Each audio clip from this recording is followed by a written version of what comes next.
Hey guys, welcome back to my channel, Own Your Own Freedom. I am what you would call a narcissistic abuse survivor, and today, again, I choose, as I hope you would choose with me, to own your past, seize your present, and heal for your future. This is the second part of my series of questions that we as those who have survived or have been a part of a toxic relationship with someone, whether it be intimate or in your family, and there's some questions that just go unresolved and unasked because, number one, these toxic people, whether they be narcissists, borderlines, psychopathic tendency people, they're not open to resolving conflict. And so there's some things that just you ask coming out of the relationship and you're just like, what happened? So this is part two. This is another question. And if you have anything you'd like to add, any other things you'd like to ask or anything you'd like me to address, you can comment down below with the hashtag Own Your Own Freedom and I will get right with you. So this question is basically, why can't he take a joke? Now, when I say he, it's not gender specific. I'm just saying he, because my situation was with a he. Both of the narcissists I had been related to, whether it be by family or in a relationship with, were men. But there was a problem where he simply just could not take a joke. And the joke that came at his expense. And what I mean is something lighthearted. So for example, you couldn't make fun of him.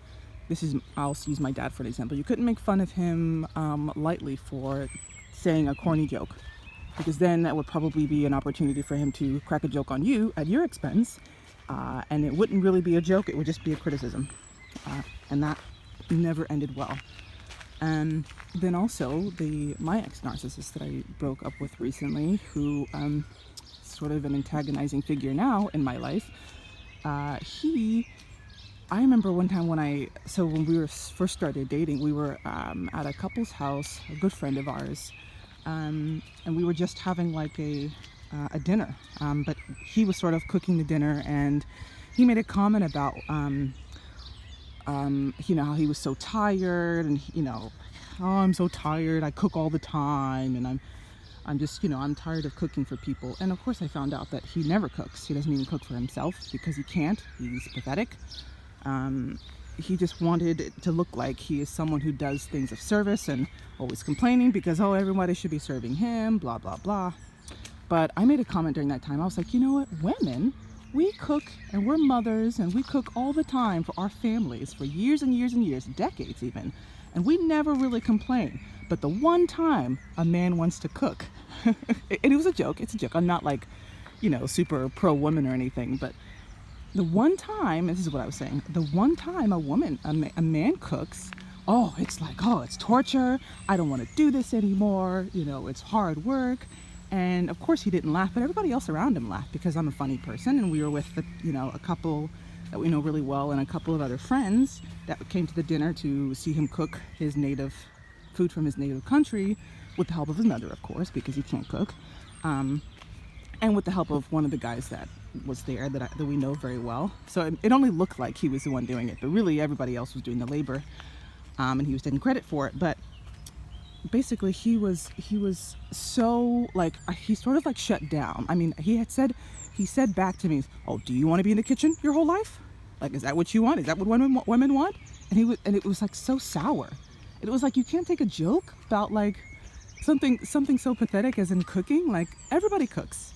Everybody cooks for themselves, they cook for their family, whatever. Everybody does. If you don't, that's your choice. Cool, but it's just a joke. But he couldn't take the joke. He literally shut down. He wouldn't even talk to me the rest of the night. And of course, this was the beginning of our relationship, so I didn't really know him that well. And I was like, oh, he's just sour, wah, wah. And I moved on. But when I spoke to the guy, our good friend that was helping him prepare the meal, he had prepared with him since the day before, because it was a Sunday and he was praying since the Saturday. And he was saying, yeah, you sort of offended him. And I was like, what do you mean I offended him? It was a joke. And it wasn't even really at his expense. I was just like, oh, it was like teasing, like, oh, you're whining, boo-hoo. I didn't even do that. But the thing is, they can't take a joke at their expense. Number one, Here's why. It's because they have a sensitive ego. Their ego doesn't actually exist. It is a lie, and it is only there for appearance. It's like when you see people, they have the "Beware of Dog" sign on their front lawn. It's like you can't hear a dog, and they have no dog, anything that would indicate there's a dog in the house, but they have it there so that you will be afraid. And the same thing with the narcissist. They're all bark no bite. They have nothing to show for all they boast about. Really, mostly nothing. But they get offended so easily because, number one, their ego is so fragile because it's so weak. It has to be supported by other people. So when another person, someone that they rely on, criticizes, or at least in their opinion criticizes them, they shut down, and they take that as an opportunity to make them feel guilty, because mine was covert. My ex was a covert narcissist, I believe, based on his tendencies. And the way he dealt with it was by going behind my back and talking to the guy that we know very well, our mutual friend, and sort of convincing him that, oh, this person hurt me. Oh, she's so negative. Oh, she's so mean. She teases people. She criticizes for no reason. And so all of that ties into the fact that their ego is so fragile. It's not just a surface thing, it's very deep. They literally cannot take even the smallest of jokes. Jokes that should be unifying. Like, think about jokes about women and men should be unifying, but they can't take a joke. And another reason is that it defeats the whole purpose of them having a false self, because if they are susceptible to criticism, that means that they are not as good as they claim themselves to be. Like, for example, if someone says they are a chef, and you come in and you ask them to cook something and they can't cook it, and you end up going in there cooking it yourself, then that defeats the purpose of them saying they're a chef. If you cook something basic, like, I don't know, pancakes, and a chef can't make pancakes, like, it defeats the purpose of them saying that they are a chef. And the same thing with the narcissist.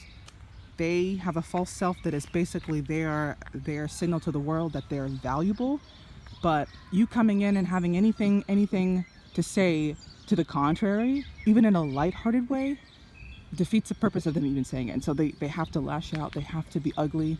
Their real self starts to manifest, and they, in a very real sense, their real self starts to show. So let me know what you think. And what about you? You've probably had examples where you say a joke, and because I believe I'm a funny person, and my friends find me very humorous, but this guy, in the beginning of our relationship, he did not find me funny. It's because I constantly was, in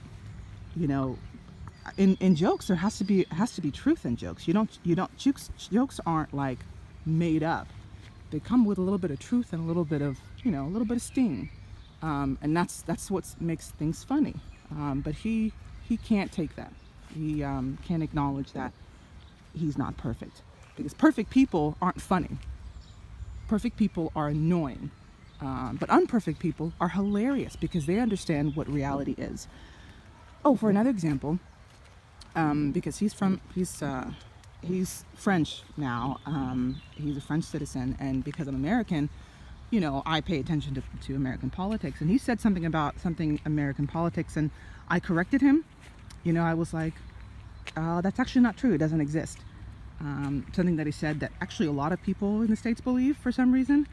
I guess out of ignorance or lack of research, they believe. I'm not going to say what it is, because then I don't want to get political. But he sort of shut down when I said, hey, that actually doesn't exist. I mean, it just, and I sort of shared with him what the truth was.